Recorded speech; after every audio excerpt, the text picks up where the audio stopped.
21대 국회 첫 국정감사가 시작됐습니다. 유용화 한국외대 초빙 교수, 박정하 전 청와대 대변인 모시고 집중 분석해보는 시간 갖도록 하겠습니다. 안녕하세요. 네, 안녕하십니까. 안녕하세요.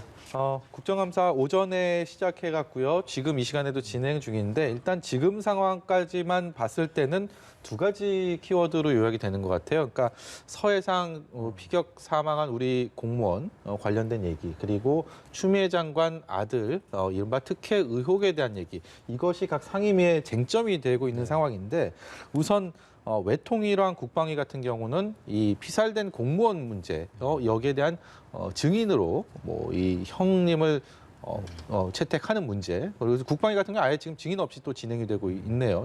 이런 상황들이 20일의 국정감사를 다 이렇게 장식하는 게 아닌가 우려가 첫날부터 나오고 있습니다. 본래 국감의 의미라는 것은 행정부가 1년 동안에 어떤 일을 했는지, 그리고 거기에 대한 비리와 부정이 없었는지, 과도하게 또 제대로 일을 했는지, 이런 부분들을 이제 국회에서 그 집중적으로 이제 얘기하고 문제점을 지적하는 게 국감의 원래 역할인데요. 그러나 이제 이것이 자칫하면 이제 정치 공세의 장으로, 정쟁의 장으로 전락할 수도 있다라는 우려가 있는 건 사실이죠. 그러나 또 이제 국감에서 예를 들면 국민들이 궁금해하고 이런 부분도 밝혀야 되지 않겠습니까? 그래서 추미애, 그러니까 이런 점은 있는 것 같아요. 뭐 말씀하시겠지만 상당히 서너 개 상임위에서 추미애 그 장관에 대한 증인 채택을 다 요구하고 있단 말이죠. 그래서 야권 같은 경우는 이제 추미애 국감으로 가려는 게 아니냐, 그런 걸 여당에서 상당히 우려하는 것 같아요. 제가 봐도 좀 그거는 좀 과도한 것 같고요. 그러나 이제 그 실종 공무원 사건, 이 문제에 대해서는 좀 규명할 필요가 있고 밝힐 필요가 있겠죠. 그러나 이제 그것이 이제 한미 첩보 자산이라든가 하는 예민한 문제가 있기 때문에 이 점에 대해서 여권이 우려하는 것 같은데, 어느 정도 선에서는 좀 밝힌 부분도 밝히고 이렇게 좀 나가는 게 제가 보기엔 좀 전향적이지 않을까, 그런 판단을 합니다. 네, 추미애 장관 아들 건과 관련해서는 국민들이 피로감을 좀 느끼는 것 같고. 네, 그건 좀 그 전번에 본회의 때인가요? 그 4일 동안 온통 다 추미애였잖아요. 이미 대정부 질문에서 대정부 좀 많이 질문에서, 좀 이뤄졌다라는 의견이신 것 같아요. 어떻게 보고 계십니까? 일단은 뭐 교수님 말씀 주셨지만은 사실은 그 대통령 말고는 국회가 유일하게 국민들로부터 직접적인 그 무언가 이제 권한을 위임받은 거잖아요. 그러면은 정부 정책에 대해서 국회가 그걸 감사하고 견제할 수 있는 기능을 보장해줘야 되는 게 가장 기본적인 건데, 지금 현재 보면은 그 국정감사라는 기본적인 감사권마저도 사실은 잘 안 돌아가는 듯한 느낌이에요. 그러니까 최근 몇 년간 보면 제가 매년 최악의 국감 뭐 이런 기사들이 많이 나왔는데 올해도 여전히 그렇게 되지 않을까 싶은 생각이 우선 첫 번째 들고요. 추미애 장관 건 처음에 이제 문제가 됐고, 그다음에 동부지검에서 9개월 끌다가 이제 수사 발표가 나오고 재판에 넘겨졌습니다만 여전히 의혹이 있고, 이게 뭐냐라는 국민적인 의혹이 있어요. 이 건에 대해서 국회가 어떤 건인지 감사를 통해서 해야 되는데, 그게 맞다고 저는 보는데, 그마저도 원천적으로 봉쇄시키는 거는 이 거여의 횡포고 힘이다라는 생각이 들고요.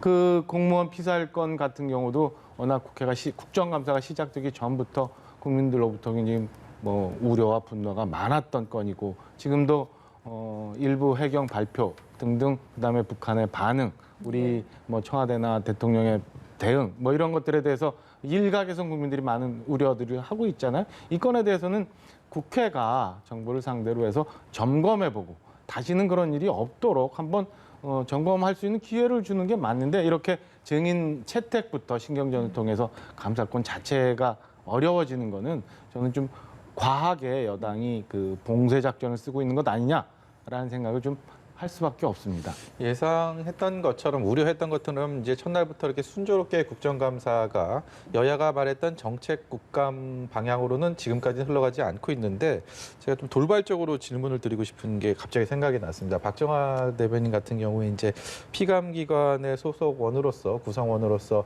국정감사에도 참석을 해보셨을 텐데, 이렇게 국감장에서 여야가 이런 정책 국감이 아닌 증인 채택이나 이런 부수적인 문제로 신경전을 벌여서 국감이 좀 파행을 겪거나 이러면 그 출석해 있는 피감기관 입장에서는 어떻습니까? 그냥 잘 됐다 우리 조사 안 해도 되니까. 솔직히 말씀드리면 지금 앵커 말씀하신 것처럼 뭐 현직에 있는 공무원들이 굉장히 국감에 대한 부담이 높고 준비를 굉장히 많이 하는데 이런 식으로 정책이 정쟁으로 흘러가 버리면 국감장에 앉아 있는 공무원 사실은 속으로는 그런 생각 좀 하는 분들이 더러 있어요. 저는 좀 그래서 이거 차라리 낫다.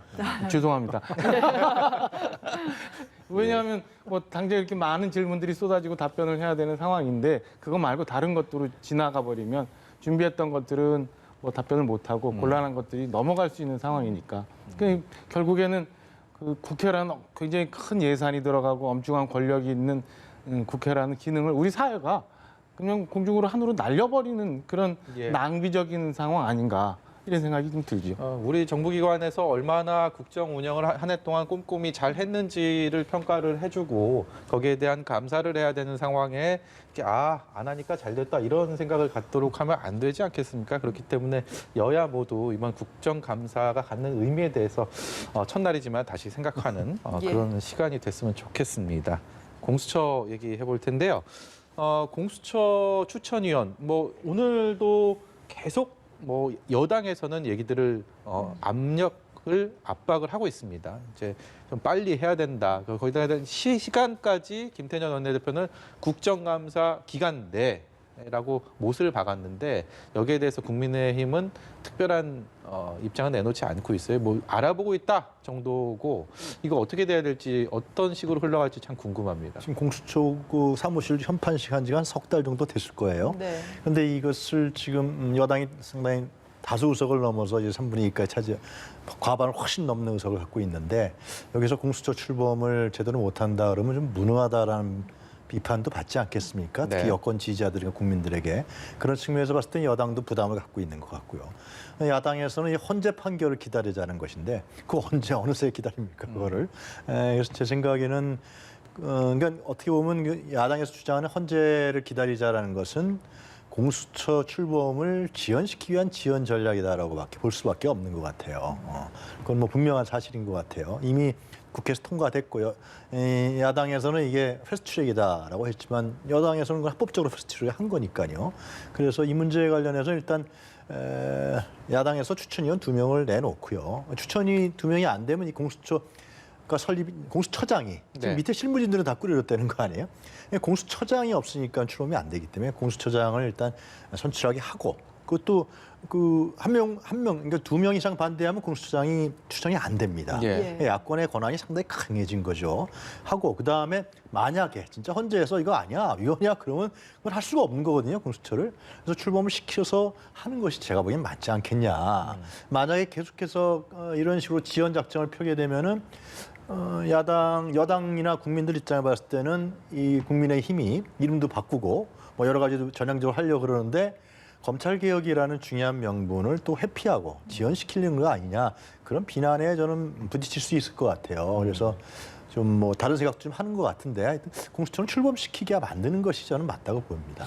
여당도 지금 기류가 국감이 끝나고 나면은 강행 처리할 가능성도 살짝은 보이는 것 같고요. 그래서 어제 주호영 원내대표 이야기를 들어보니까 우리도 투트랙 전략을 구사할 것이다. 그래서 후보 추천위원도 지금 물색하는 단계라고 하던데 내부적으로 분위기 같은 게 좀 보이는 게 있으십니까? 지금 문제는 뭐냐면은 그 공수처에 대해서 지금 저희 당은 국민의힘은 그 헌법재판소에 위헌 심판을 지금 신청해 놓은 상황이에요. 그게 이제 결과가 아직 안 나온 상황이고 두 번째는 그 공수처법 궁극적으로 교수님 말씀 주신 것처럼 이 검찰 개혁이라는 명분을 위해서 공수처를 좀 만들어야 된다고 하는데 지금 일부 국민들은 검찰 개혁의 실체가 뭐냐라는 그 의구심에 대해서 물음을 하고 있는 분들도 있거든요. 가령 최근에 봤던 것처럼 추미애 장관 수사 건 뭐 일부 이런 것들을 보면은 과연 검찰 개혁이라는 게 정부가 말하는 검찰 개혁이 일반 국민들이 생각하는 검찰 개혁이냐 아니면 검찰권을 장악해서 또 다른 권력을 행사하려고 하는 거 아니라는 우려가 분명히 존재하는데 이런 상황에서 검찰 개혁이라는 명분만 가지고 공수처를 만들면 검찰 개혁이 된다. 라고 얘기하는 거는 좀 문제가 있지 않나라는 시각이 있습니다. 그래서 아까 말씀드린 것처럼 헌법재판소의 위헌심판 결정을 좀 기다려보자. 두 예. 번째는 지금 일부 개정안을 이미 뭐 출범도 못했습니다만은 이미 올린 것처럼 여야가 동수로 국회 공수처장 추천위원권을 행사하도록 돼 있어요. 그게 이제 그 권력 견제를 위해서 그렇게 만들었는데 여당 의원 일부에서 다시 올린 개정안은 그냥 국회에서, 그러니까 야당의 공수처장 추천위원권마저도 그냥 다수의 힘으로 진행시키겠다 이런 거거든요. 극단의 경우 그런 식으로 몰아간다면 지금 현재는 야당 목수의 2명의 공수처장 추천위원이 있는데 현재 조영 원내대표는 한 사람은 확보를 했고 한 사람은 좀 물색 중이라 이런 얘기를 하고 있습니다. 그러니까 이게 단순히 시간 끌기가 아니라 공수처장이 어떤 사람이 되느냐가 굉장히 공수처가 앞으로 운영이 되는데 중요한 건이기 때문에 추천위원도 신중하게 구성이 돼야 된다라는 상황에서 말씀드린 것처럼 위헌심판 결과도 보고 그다음에 공수처장 추천위원도 굉장히 신중하게 해서 여야가 합의할 진행을 하면 되지 이게 이제 수의 힘으로 밀어붙여서 안 될 것 같으니까 나중에 그러면은 그냥 밀어붙이기로 한다. 이렇게 되면 또 국회가 여전히 계속 이제 파행으로 갈 수밖에 없는 상황이라 예. 저는 뭐 대검도 그렇고 경찰도 그렇고 지금 현재 공수처법에 대해서 좀 우려의 목소리들이 좀 있으니까 여러 가지 검토를 해서 좀 신중하게 진행하는 게 옳지 않나라는 생각을 좀 갖고 있습니다. 뭐 연말 국회 지난해 같은 경우도 이 공수처법을 가지고 뭐 소위 4+1 협의체를 통한 굉장히 국회에 잡음이 있었고 예. 지금도 개정안이 올라와 있는 상황에서 또 정기국회 막바지에 이 부분이 정말 뜨거운 이슈가 되지 않을까 좀 우려가 이제 되는 부분이 말씀만 있습니다. 드리면 이제 그 검찰 개혁 문제는 다시 또 해묵은 논쟁이 전 되는 것 같아요. 네. 20대 국회에서 이미 논의를 상당히 광범위하게 했고 왜 기득권이라는 문제가 검찰에서 중요한 것인지 그걸 분산시켜야 되는지 이 논의는 뭐 상당히 전 공론화돼 있다고 생각이 들거든요. 네. 그것이 근데 이것을 21대 국회에 와서 또 다수라 그러면은 이미 통과된 법률이고 그래서 이것을 또 나중에 하자 신중하게 하자 공수처장 하는데 이미 출범하는데 석 달 지났고 그 오랫동안 사실 검찰 공수처 문제는 DJ 정부 때부터 시작된 거거든요. 예. 근데 이런 부분들을 다시 한번 하자고 그러고 또 그러면서 어떻게 보면 지연 작전이라든가 신중하자 하자는 것은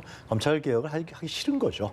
저는 그런 게 분명한 것 같아요. 그래서 일단 하고 그리고 충분히 야당에게 이 공수처장을 선임할 수 있는 권한을 많이 준 거기 때문에 다수에 의해서 받아들이는 것이 전 적절하지 않을까 생각해요. 예. 어제였죠. 민주당의 이낙연 대표가 경총 경영기자 총연합회 재계 관계자들을 만나가서 환담을 나눴는데 공정경제 3법에 대한 이른바 재계에서는 여기에 대해서 상당히 반감을 보여온 그 법인데 이 법안의 처리를 좀 이른바 좀 설득하고 거기에 있어서 나온 얘기들 좀 종합해 보면 굉장히 좀 강한 의지를 보였다 이렇게 많이 알려져 있는데 이 공정경제 3법의 이번 국회 회기내 처리 여부가 상당히 관심을 모읍니다. 이게 왜냐하면 정치권에서 흔하게 지금까지 봐왔던 역학관계가 아니고 여야의 대립이 아니고 민주당과 재계의 입장이 완전히 다른 상황에서 민주당과 제1야당, 보수당은 지도부는 또 같은 뜻을 같이 하고 보수 야당 내에서는 또 내부 반발이 또 상당히 만만치 않고 이런 복잡한 역학관계를 갖고 있기 때문에 이 법안이 과연 어떻게 회기내 처리가 가능할지 참 궁금하거든요. 이 말씀 주신 것처럼 함수와 변수가 굉장히 복잡한 상황이에요. 그러니까 검찰 개혁이라는 것과 비슷한 거라고 저는 느껴지는데, 그러니까 네. 일반적으로 생각하고 있는 검찰 개혁이라는 그 모습에 대해서 국민들 많이 해야 된다고 생각을 하는데 실질적으로 보여지는 검찰 개혁이 과연 맞는 거냐라는 의심들을 하는 부분들이 있단 말이에요. 지금 공정경제 3법이라는 것도 저는 비슷하다고 봅니다. 그러니까 기업의 지배구조를 좀 개선을 하고 네. 그다음에 시장 질서를 제대로 잡아서 경제가 활성화되자. 원론적인 건 굉장히 맞는 얘기죠. 근데 그 공정경제 3법 안에 보면 일부 독소 조항들이 있어요. 그러니까 그 재계로서는 도저히 받아들일 수 없는, 그러니까 뭐 3% 룰이라고 하는 그 지배구조 3% 혹은 뭐 대주주 3% 의결권 이런 것들은 현재 뭐 우리 경제가 굉장히 몇 년 동안 굉장히 어려운 상황에서 코로나까지 와서 굉장히 힘든데 과연 재계가 다시 도약할 수 있는 힘을 발휘할 수 있는 그런 힘을 줄 수 있는 법이냐 아니면 재계를 점점 더 옥죄는 법이냐 이런 데 대해서는 논란이 있을 수 있거든요. 예. 그리고 재계의 근본적인 우려는 거기에 있는 거고 야당의 일부 구성원들이 걱정하는 것도 그런 모습이고 그렇다면 지금 재계가 여당도 찾아가고 야당도 찾아가고 뭐 경제단체 여러 단체가 오늘 또 회동이 있는 것 같아요. 그렇다면 여당도 저렇게 그냥 밀어붙이겠다 가겠다라고만 할 게 아니라 그럼 재계가 얘기하는 일부 독소조항은 어떤 것인지 검토해보고 다시 좀 고민해보고 그다음에 일부 뭐 제가 예를 들면은 1인 지배식의 주식회사 같은 경우는 사내 유보를 전혀 인정해주지 않는 예. 거기에 또다시 세금을 부과하는 이런 식으로 진행이 된다면 과연 기업을 누가 하겠느냐 이런 우려가 있거든요. 네. 이 건에 대해서 그러면은 여당도 좀 열어놓고 좀 받아들이고 그다음에 김종인 위원장이 얘기한 것처럼 경제3법에 대해서 궁극적으로 같이 가자. 그러면 노동의 유연성도 보장할 수 있는 노동법에 대해서 좀 같이 고민해보자라는 것도 궁극적으로 받아들일 수 있어서 같이 협의하고 논의해서 무언가의 그 합의된 안을 만들어내면 좋은데 지금처럼 그냥 밀어붙이겠다 아니면 가겠다 노동법은 전혀 못하겠다라고 하는 거는 또 다른 정쟁의 빌미를 만들어주는 거 아니냐라고 생각이 들 수밖에 없는 상황입니다. 예. 이 점에서는 두 분의 견해가 많이 엇갈릴 것 같다라는 제 생각이 드는데 어떻습니까? 원래는 이제 이게 좀 우리가 정리를 할 필요가 있는 게 공정경제 3법에 대해서는 김정희 위원장하고 민주당하고 이견이 없었죠. 예. 없었죠. 근데 갑자기 노동관계법이 나온 거예요. 예. 김정희 위원장이 그걸 들고 나온 거죠. 아마 그것은 노동관계법을 개정하자는 얘기는 없었단 말이죠. 국회에서도 그렇고 야당에서도.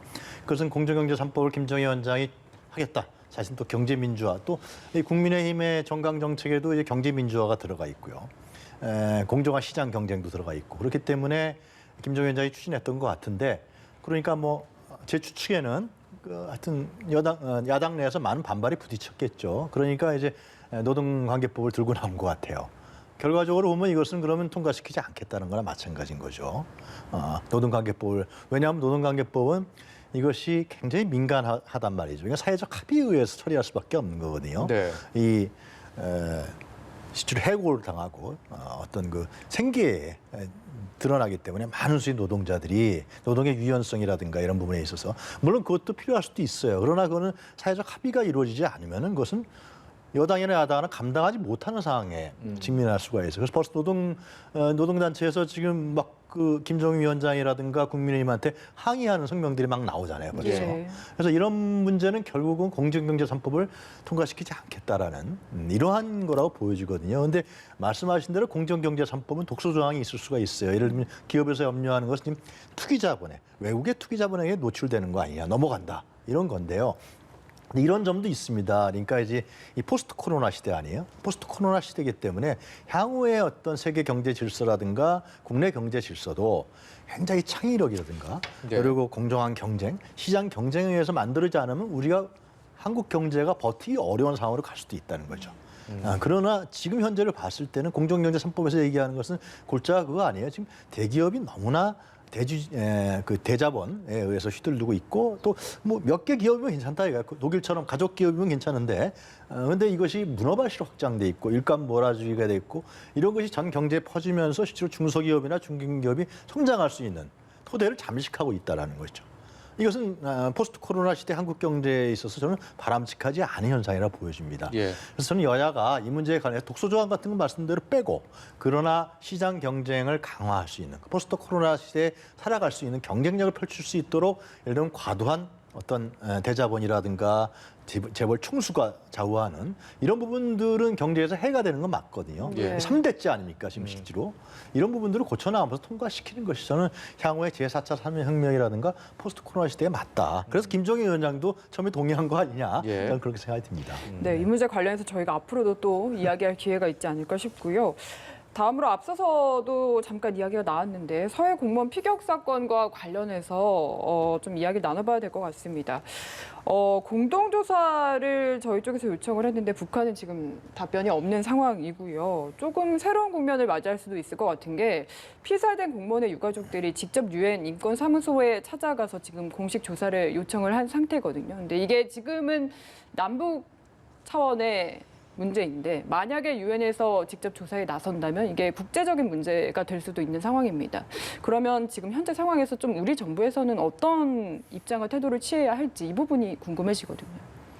이 피격 공무원 관련해서 이제 친영이 유엔에 이제 호소를 하겠다고 시작이 돼서 지금 말씀하시는 우려들이 네. 생기는데 경제 세계 10위 대국 그다음에 대한민국 이러면 그래도 그동안 위상이 굉장히 많이 높아졌거든요. 근데 이게 유엔까지 가서 국내에서 해결이 안 되고 유엔까지 가서 얘기를 한다면 우리 국격이라는 게 무너지는 거는 뭐 불을 보듯 뻔한 일이라 굉장히 있어서는 안 되는 일이 좀 발생하고 있는데 유가족의 입장에서 보면은 어딘가 호소해야 되는데 저럴 예. 수밖에 없는 상황 아닌가 싶어요. 그러니까 지금 앞서도 저희가 뭐 국감 얘기하면서 잠깐 나왔습니다마는 공무원이 가서 피격 당하고 시신이 굉장히 훼손됐다는 이런 1심 보도가 있었는데 바로 며칠 있다 그게 아니라고 하고 그다음에 정부 대응은 굉장히 부실했던 것들도 여러 가지 의혹이 드러나고 해경은 조사를 했는데 중간 수사 결과를 발표하면서 분명한 근거를 제시하지 않고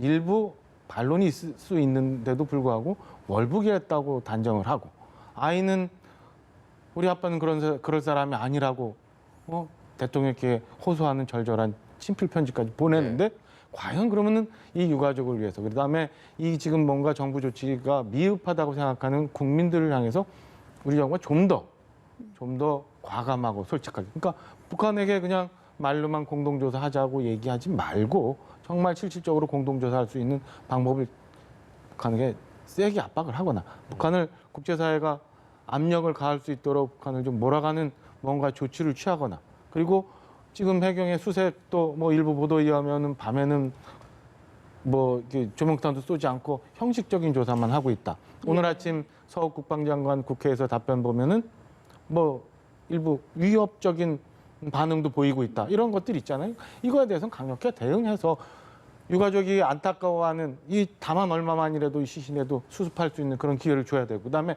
무언가 석연치 않은 부분에 대해서는 국민들 모두가 유가족이 다 납득할 수 있는 조치를 수사 결과를 밝혀내는 게 우선 아닌가. 그냥 마냥 기다려라라고 하면은 당연히 저렇게 국제사회에 호소할 수밖에 없는 것 아닌가 이런 생각이 듭니다. 북한이 응답을 해주면 그야말로 가장 좋은 지금 상황에서는 최선의 방안이 아닐까 싶은데 북한에서는 보신 것처럼 열흘째 답이 없고 이렇게 시간이 가면 갈수록 뭐 나중에 공동조사가 설령 성사되다 하더라도 시간이 가면 갈수록 뭐 시신을 수습하고 이런 부분에 조사를 뭔가 효과를 거두기가 사실상 어려워지는 거 아니겠습니까? 이런 상황에서는 정말 어떤 뾰족한 해법이 떠오르지 않는 상황에서 뭔가 어떤 결단이라는 게 좀 있어야 되지 않을까라는 생각도 들어요. 그러니까 실종 공무원 피격 사건에 대해서는 두 가지 문제가 있는 것이죠. 청와대나 정부 입장에서 봤을 때는 국민의 생명이 앗아간 문제이기 때문에 경위가 다르잖아요. 김정은 위원장 사과문에 나타난 경위랑 우리 군 쪽에서 파악한 경위하고 다르단 말이죠. 심각한 차이가 있기 때문에 이 문제에 대해서는 국민의 생명을 가장 우선으로 하고 있는 국가와 정부에서는 분명히 이걸 밝혀야 되는 측면이 있어요. 그러나 또 하나 고려할 수밖에 없는 것은 이 남북 관계에 대한 관리라는 게 있단 말이죠. 북미 관계에 대한 관리 이런 측면도 고려하지 않을 수 없습니다. 그것도 중장기적인 문제니까 결국은 그것도 한반도의 평화에 관련된 문제니까. 그래서 제 생각에는 유엔에서 만약에 조사한다 그러면은 그리고 또 우리가 공동조사를 요구했잖아요. 공식적으로 요구했단 말이죠. 북한에게 응답이 없고요. 유엔에서 조사한다 그러면 저는 압박성이 된다고 보여져요. 그래서 유엔에서 조사하겠다. 그러면 사실상 김정은 위원장 입장에서 봤을 때는 정상국가의 이미지라는 측면에서 사과문도 낸 건데 그게 훼손되기 때문에 우리가 요구했던 공동조사에 대해서 어느 정도의 전향적 입장으로 돌 수도 있다. 꼭 유엔에서 공동조사 받은 북한은 더 이상한 국가로 또 전락하는 거 아니에요? 그럼 그 이후에 북미 관계라든가 이러한 비핵화 협상에 있어서 예를 들면 마이너스 효과를 가져오기 때문에 저는 이런 부분에 대해서는 전향적으로 우리가 볼 수도 있다. 근데 과연 그걸 정부가 해야 되는 것인지 아니면 야당이라든가 인권단체에서 해야 되는 것인지 이런 문제는 다른 문제 같아요. 이틀 두 가지 대목을 좀 짚어보고 싶은데요. 하나는 전 확인되지는 않았습니다만은 이 피격 책임자라고 할 수 있는 사람이 이제 승진을 했다는 거 아니에요?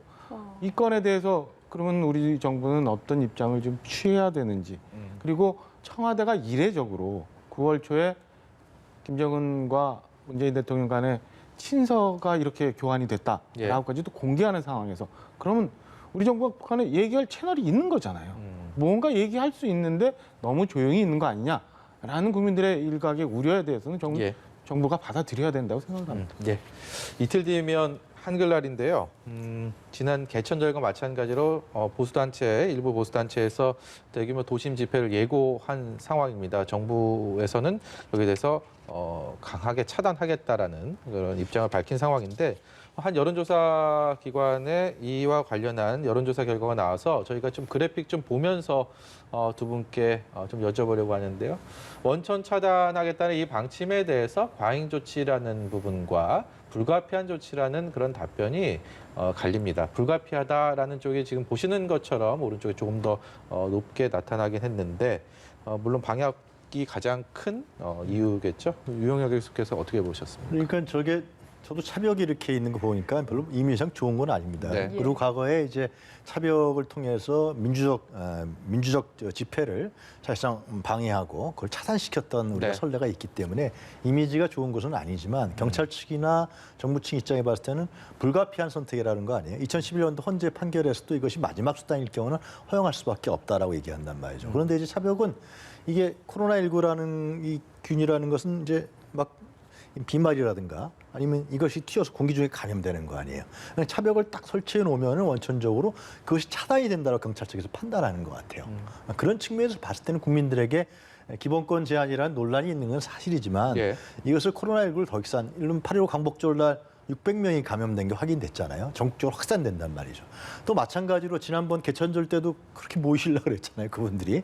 또 한글날도 만약에 느슨하게 해버리면 또 모이게 되면 코로나19라는 이 준 전시사항을 정부가 또 몇 번의 오류를 범한다. 이건 정부의 책임도 있는 거거든요. 그래서 저는 국민들이 여론조사처럼 납득하고 양해해 주신다 그러면은 기본권 제한 논란도 중요하지만 국민의 생명권과 안전에 대한 부분들도 국가가 해야 된다. 만약에 코로나19 상황이 아니라면 저걸 못하고 저렇게 하겠습니까? 그분들 광화문 나와서 실컷 얘기하시고 외치실 수 있는 것이죠. 그래서 이 코로나19 상황이라는 특수한 감안들, 이런 부분들 속에서 국민들이 자신의 생명과 안전을 더 중요시하기 때문에 저는 여론조사가 나오지 않았을까, 저는 그런 생각이 듭니다. 네. 이제 그 안에 내용에 들어가면은 저는 스스로 진보층이라고 하는 분들은 불가피한 조치라는 게 압도적으로 많고, 스스로 보수층이라고 얘기하는 분들은 또 이게 과잉 대응이다라는 쪽이 많아요. 그리고 중도라고 생각하시는 분들은 아주 팽팽한 의견인데 이게 또 이념 대결 성향으로 갈려지고 있는 것 같은데 맞습니다. 저는 지금 불가피한 조치, 과잉 조치가 조금 이 차이가 있는 거는 그 설문 문항을 좀 제대로 봐야 되고 국민들이 답변한 의도를 좀 봐야 된다고 봐요. 그러니까 국민들은 코로나19의 확산을 위해서 한글날 집회가 차단돼야 된다는 데는 동의한다고 생각을 하는데 지금 문재인 정부에 대해서 무언가 내가 항변을 하고 싶은 거를 저렇게 차벽을 만들어서 막는 것을 찬성하느냐 아니냐라고 물어봤다면 또 다른 결과가 나왔을 수도 있다고 저는 봅니다. 그러니까 정부가 코로나19 방역을 위해서 지금 집회 금지를 하는 건지 아니면 국민들로부터 좀 따가운 소리를 듣기 싫어서 국민들이 모이는 거를 싫어하는 건지 이게 국민들은 달리 보고 있거든요. 그 부분에 대해서는 제가 볼 때는 지나치게 과하게 대응하고 있는 게 맞다고 보여지고요. 이 이전에 개천절 때도 법원이 그랬잖아요. 그러니까 드라이빙 스루 방식으로 10대 이하는 충분히 할 수 있다라는 법원 판결이 있는 것처럼 그마저도 근데 사실은 개천절 막았어요. 그러니까 지나치게 과잉 대응을 하고 있고 국민들이 얘기할 수 있는 기본권에 대해서는 좀 보장해주는 어떤 방식으로든 보장해주는 게 맞지 저게 저렇게 지금 2020년도에 차벽이 형성되는 게 좋지는 않다는 생각입니다. 여기까지 듣도록 하겠습니다. 지금까지 유용화 한국외대 초빙 교수, 박정화 전 청와대 대변인이었습니다. 고맙습니다. 감사합니다.